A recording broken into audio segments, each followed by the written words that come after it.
Hey guys, I'm here with the infamous Chad Coy, National Strongman Champion. He's been in over 101 competitions. 101 competitions. Recently, last week, took a second place in a national competition. Second place at my 15th national championship. It was quite good, which qualified me for Masters World's Strongest Man.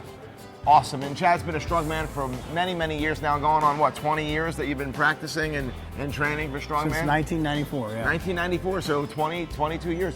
What's exciting about today, Chad's going to go over some strength movements today with us. Today, specifically the box squat. And Chad is one of our master coaches, bringing us some cutting-edge information on strength training. We're excited to hear it. Chad, talk to us about the box squat. I know you're going to demonstrate. Yeah, we're going to hit the box squat. We're going to really work on breaking that concentric, eccentric chain. So it teaches you to become faster, more explosive, which is essential to becoming faster on the field of sport. Yep. So let's have Chad go through the movement. He's going to talk us through it a little bit and really give us a detailed explanation of how to perform this exercise. So important if you're going to do the box squat, right, Chad? Start out with light weight, make sure the athlete can get through the full range of motion, and always keeping neutral spine, especially that lower lumbar, really important. Yep.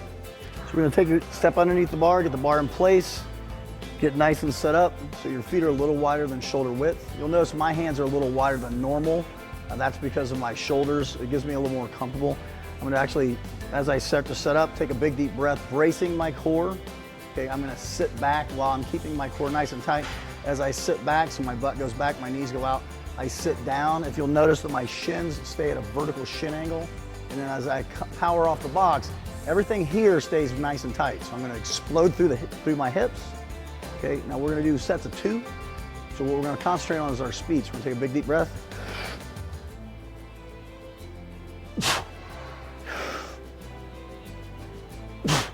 So I'm exploding up. I'm keeping nice and tight the entire time.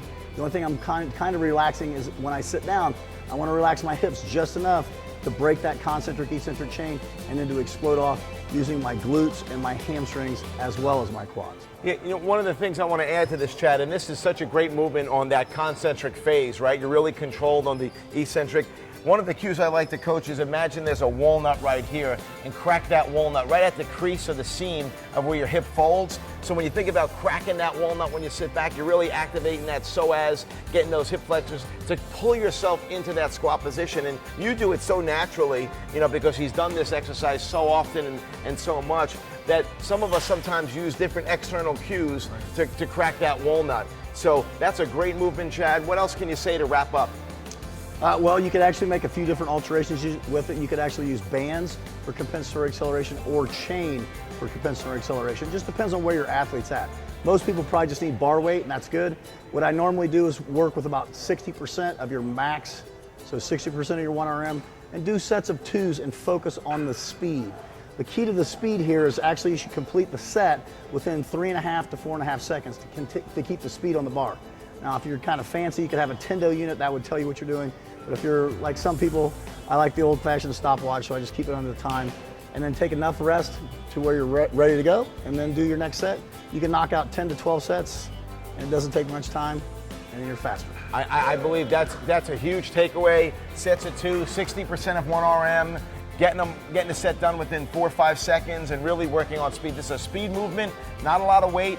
Great insight, Chad. This is an exercise, obviously, for some of your more advanced athletes that have that strength foundation, but also even those younger athletes with good technique that have a strong foundation in terms of the core, you can get them jacked up in this. Chad, that was awesome. Thanks, my man. Sounds good. Really appreciate it.